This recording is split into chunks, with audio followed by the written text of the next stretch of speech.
We move on to the awards section, a really exciting part of the event. And I asked Professor Katrien Buyeveld, a past president of the ESC, to come up and give a laudatio for our recipient of the Lifetime Criminology Contribution to Criminology, Professor Ernesto Savona.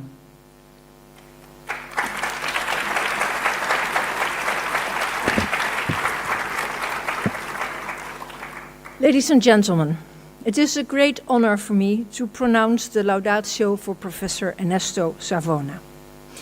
This year, oh my goodness, I'm doing this on my phone. This year, a jury assessed a number of candidates who had been proposed for the ESC Lifetime Achievement Award. The jury was composed of 3 former ESC presidents, Professor Klaus Boers, Professor Joseph Tamarit, and myself.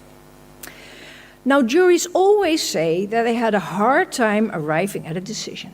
And I don't know for sure about other juries, but for our committee this year, this was definitely the case.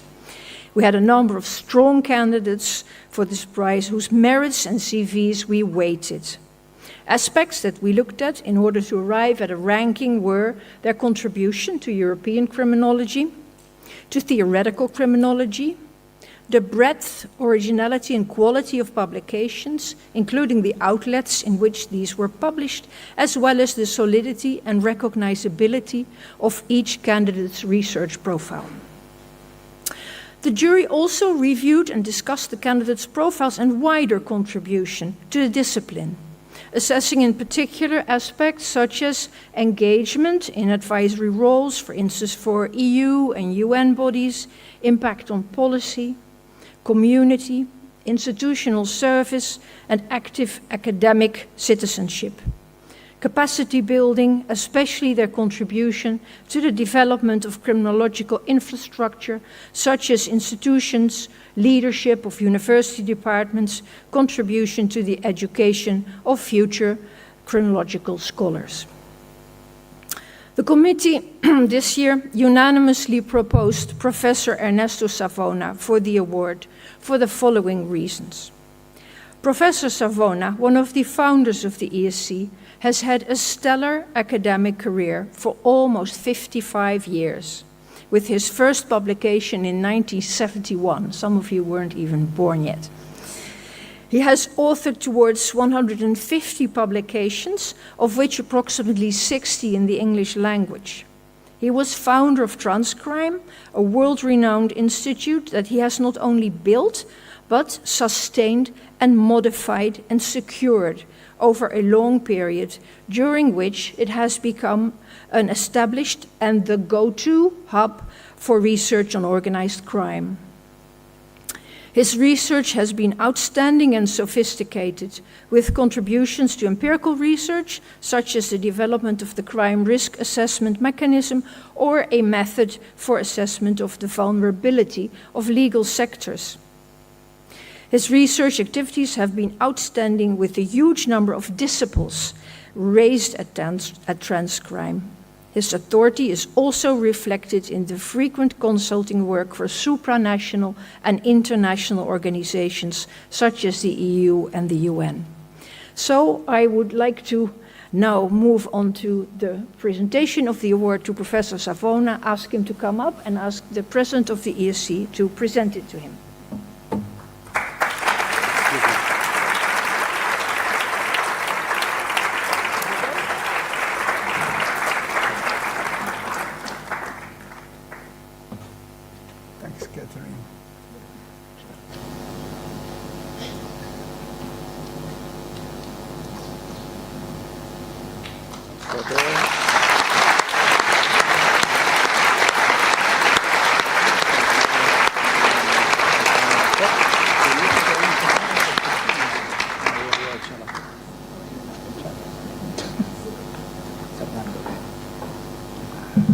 Good afternoon. Thanks a lot for this award, unexpected. My sincere thanks go also to those people who proposed my name and to the Commission for their decision. In this speech, I will reflect its lifetime contribution to some of key moments of my career, going through two journeys. The first is my teaching journey. I've been across 5 universities. I started in Palermo with my degree in law in '65, and I went through sociology of law at Università di Roma La Sapienza, and University of Trento, Faculty of Law, and lastly, the Università Cattolica Political Science. And I concluded my teaching journey at University of Palermo in 2002 and 2005.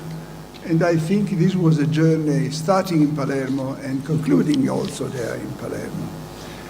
There is some time of lifetime connected with Sicily and Palermo, also in terms of topics of my research. The first was effectiveness of laws and sanctions against organized crime, born in Palermo as a meaning. Second was coming from the contact with Ron Clark on situational prevention. We have been working together on what we call opportunities given by the legislation, opportunities given to organized crime, and we call crime proofing. And the third topic was measurement of the organized crime risk, which is today part of the aim of my research, which is connecting, and the reason is that explains also probably this prize, is connecting research with policies. I've been trying to do and to establish this link, contributing to anti-crime strategies across Europe internationally. I did, together with Philip Williams, the preparatory work of the UNTOC Convention. I remember I was at that time working at the National Institute of Justice in Washington, D.C. We prepared the 3 documents for the UNTOC Conventions, and one of these documents was introducing the deregulation as an instrument for combating crime. In 2011, in Mexico, we tested an organized crime risk framework, and I thank INEGI and UNODC for allowing us at Transcrime to make an experiment in setting up a theoretical framework. And after starting in 2003, we started as Transcrime in Trento, continuing at Catholic University Milan with the research framework program of the European Union called 6, 7, 8, Horizon Europe and Horizon 2020 and Horizon Europe. Today, Transcrime is running 18 projects under the European umbrella, and I'm happy to say that the recent contract Transcrime got from the external relations of the European Commission is to do a project, a 3-year project on the organized crime risk across or outside the European borders.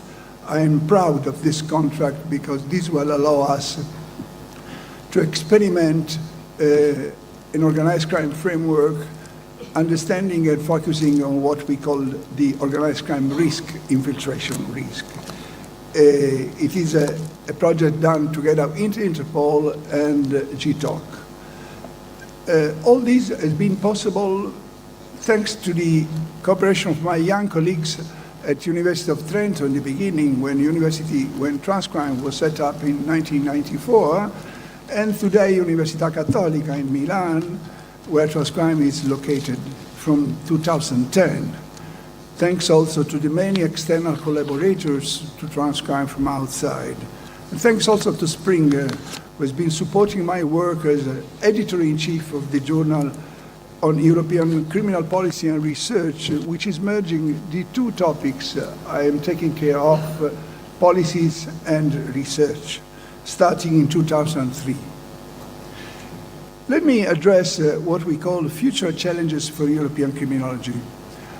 I am one of the founding fathers of the ESC 25 years ago, and the 2 questions I think which are key questions for the European criminology for the future generations being a founding father, I need to take care of the future generation, is one about the European cultural identity, and I think it's very relevant to discuss this idea of our identity in criminology. And I think we need to reinforce it, especially in times marked by vulgarity, arrogance, and disregard for human rights. I think we as Europeans can insist on these issues. The second one is how to reinterpret the future of security, a concept that is part of the daily debate about arms, money, budget, but it's caught by or between threats of aggression and the urge for defense at national and international. When I born with the hopes of a progressive internationalization of crime prevention and control through multilateralism. I think I was really favorable to the UN setting up a UNODC center in Vienna, and I was working for UN, for the International Criminal Court, for the Council of Europe, and EU institutions. It's a part of my culture, my story, to be part of this international organization. Today, I am witnessing the ashes of these hopes.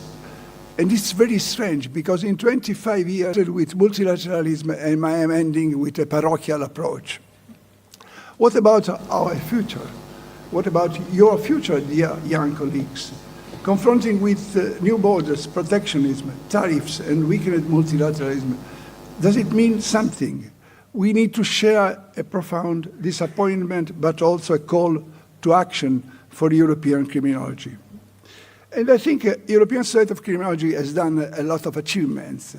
Over 25 years, European Society of Criminology has connected researchers from diverse cultures and languages. And this is very positive asset. Counted the number of people present today in Athens. We collaborate, exchange ideas, and work on joint EU-funded projects beyond the 27 EU member states. The European Research Programme is much more open than limited to the 27 countries.